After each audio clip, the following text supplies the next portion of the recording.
President Biden gives the crowned prince of Saudi Arabia, Mohammed bin Salman, a free hall pass on murder and says he has immunity.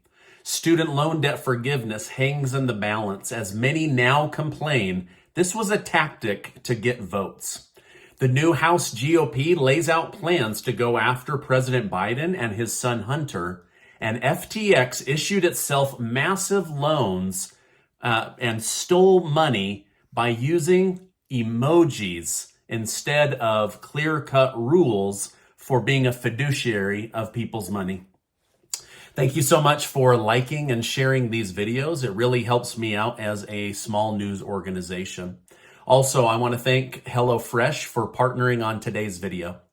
Student loan payments are set to resume in January, which has put more pressure on President Biden to get his student loan debt forgiveness bill passed.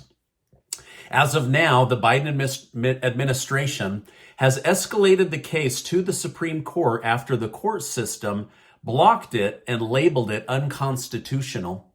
While the Biden administration is confident of their ability to deliver for their voters, there are major risks to Biden's image if he fails. Now, promising millions of people large amounts of forgiveness and then not delivering is a great way to make a lot of people angry.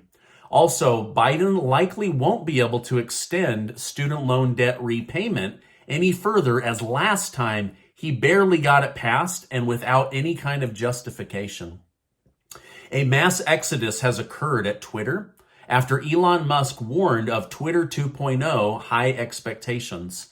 Musk stated that employees must be willing to work long hours at high intensity if they wish to keep their job. Otherwise, take a severance package and leave. Well, it's now being reported that more people than expected took Musk up on his offer, and now he's had to dial it back. There is worry that Twitter will no longer be able to keep on enough staff to keep the platform running. So Twitter might actually be imploding as he tries to transition and move it to a different business model. Musk himself said, "The best people are staying," and that I'm not super worried.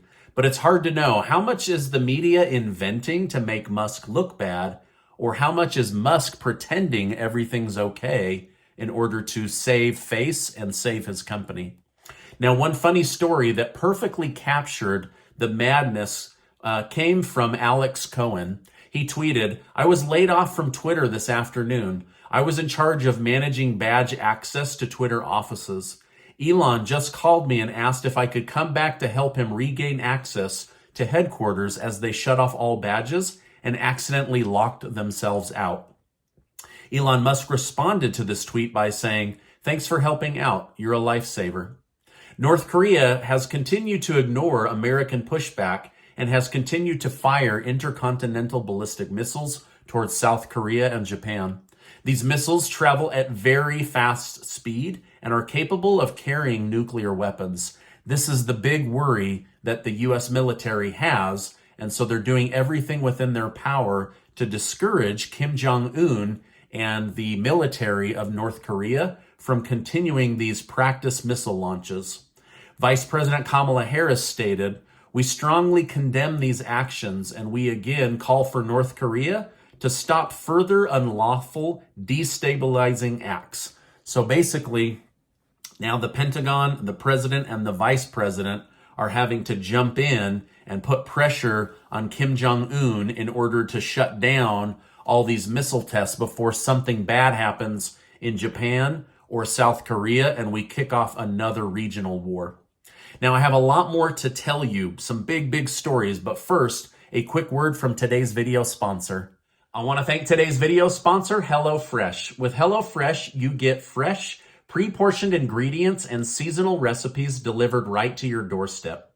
Casey and I use HelloFresh to make cooking easy, fun, and affordable. They're America's #1 meal kit. This past week, Casey turned 40 and was gone for a few days with girlfriends, so I held down the fort with our 3 kids. Now, I hate eating out too much, so I had the kids jump in and help me make the food. We made the most delicious mozzarella, tomato, and prosciutto sandwich with balsamic glaze. And since I accidentally ordered double, I invited friends over so none of it would go to waste. It was easy, delicious, and I didn't hear a single complaint. So go to HelloFresh.com and use code Stephen70 to get 70% off your order plus free shipping. That's right, HelloFresh is going to give new customers 70% off plus free shipping so that you can try them out. Their food is delicious and I know you're going to love it. I'll make sure to leave a link down below. The Biden administration has determined that a lawful lawsuit cannot be legally filed against the crown prince of Saudi Arabia, Prince Mohammed bin Salman, for ordering the killing of journalist Jamal Khashoggi.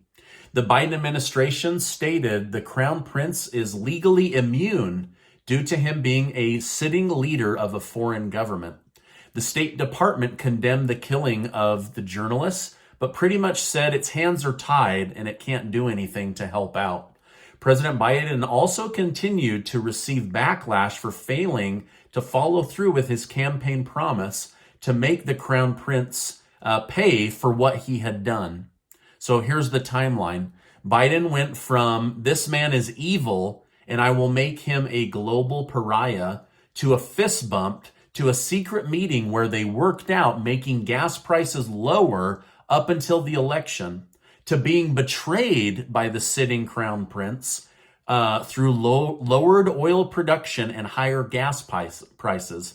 Now Biden says the prince is immune and there's nothing he can do about it. The Prince of Saudi Arabia has basically just been shown by the sitting president of the United States that he has power and authority to do or kill anyone he wants. Now, why do you think Biden would do this? Is he hoping that the Prince of Saudi Arabia will magically agree to ramp up oil production and lower gas prices by saying he has immunity and nothing's going to happen?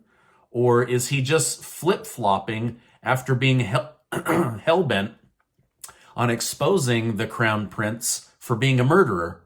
Like, what's really going on here? I don't know. I don't know if this is like a quid pro quo. Hey, we'll make you, look less guilty if you'll up the oil, or if he's just realizing he's feckless and powerless. I don't know. Let me know your thoughts in the comments.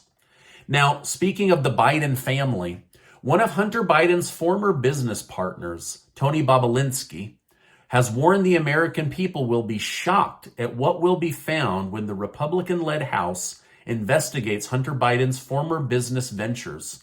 He stated, "The good news for the American people is not only have I come forward, but in the last variety of months, multiple whistleblowers have come forward with a whole trove of facts that corroborate everything I've said, as well as add incremental information to it.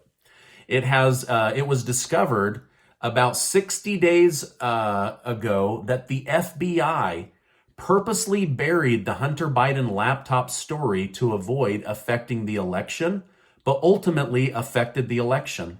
Now the truth is coming out, and I believe even more truth will come out starting in January when the new Republican-led House begins their investigations."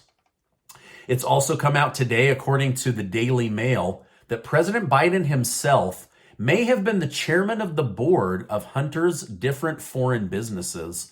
And the GOP is ready to investigate this January. And they have now uncovered that the White House has spent $250,000 of taxpayer money to bury Hunter's stories and deflect these stories away from the White House and President Biden himself. So basically, there's a team of lawyers at the White House doing everything they can to bury these stories in the media. But now this has come out in the media. Representative James Comer will lead the investigation. He said today that we have the entire business model and banking info thanks to Hunter's laptop. This will be investigated, and if necessary, Biden will be impeached by the House. Comer also shared how banks around the country had filed 150 SARS reports against Hunter Biden and the Biden family. Now, SARS stands for Suspicious Activity Reports, 150 of them. Also, it's come out that the U.S. Treasury knew about these 150 suspicious activity reports and chose to keep them quiet for over a year now. Now, of course, the GOP will have to prove everything that I'm sharing with you. I'm just letting you know what the big stories are in the news today. Now, regarding the FTX collapse, it's now been discovered that CEO Sam Bankman-Fried gave himself permission to take out a $1 billion unsecured loan against client money, and that his non-existent board of young people approved this $1 billion unsecured loan using client money, using thumbs up emojis. Yeah, take $1 billion. You deserve $1 billion. You're the next JP Morgan. I have a feeling even more of these horrible, horrible stories are going to come out as this bankruptcy unravels the truth. It's also come out that Bankman-Fried donated close to $50 million of client money to Democrats running for office this election season. When asked about this, Representative Maxine Waters said she might recommend people return that money. She might? This is hard-earned money that was stolen and given to other people. Now, it's interesting how soft she's choosing to go on this story. My guess is there will be a class action lawsuit against any and all politicians that took FTX money, as there are clawback provisions built into every single bankruptcy. And so investors, it might take some time, but they might be able to get some money back out of these politicians. Some big changes are happening in the Russia-Ukraine war. It's now been shown that the missiles that hit Poland and could have provoked World War III did not come from Russia or from Vladimir Putin. Even President Biden is now saying this missile did not come from Russia, but most likely came from Ukraine, but Ukraine continues to deny this. This morning, Russia was seen moving over 100 ballistic missiles out of Belarus. Ukraine is now on high alert as they believe a major attack is coming to the capital. This after Russia just bombarded the capital with additional damages in Kyiv. Department of Justice head Merrick Garland announced today he is assigning a special counsel to investigate former President Donald Trump's Mar-a-Lago document situation. He wants a special counsel to go through everything and report back whether there should be criminal charges brought against the former president, or if there's some charge that could be used to block him from running or becoming president in 2025. Now, this is my update for today. As I know more, I will come on and share more with you. Make sure to take 20 seconds, go to the video description, look for the yourbridgeplan.com/YouTube to get your name entered to be one of the 25 winners of up to $15,000 in cash, thanks to select generous video sponsors. I'll leave that link in the video description box. Also, go check out HelloFresh. They're going to let you try it at 70% off plus free shipping. The food is absolutely amazing. Now, before you go, I want to remind you that you are amazing. Make sure to check out this super important video and be subscribed to the channel. Hey, I appreciate you stopping by today, and I will see you on the next video.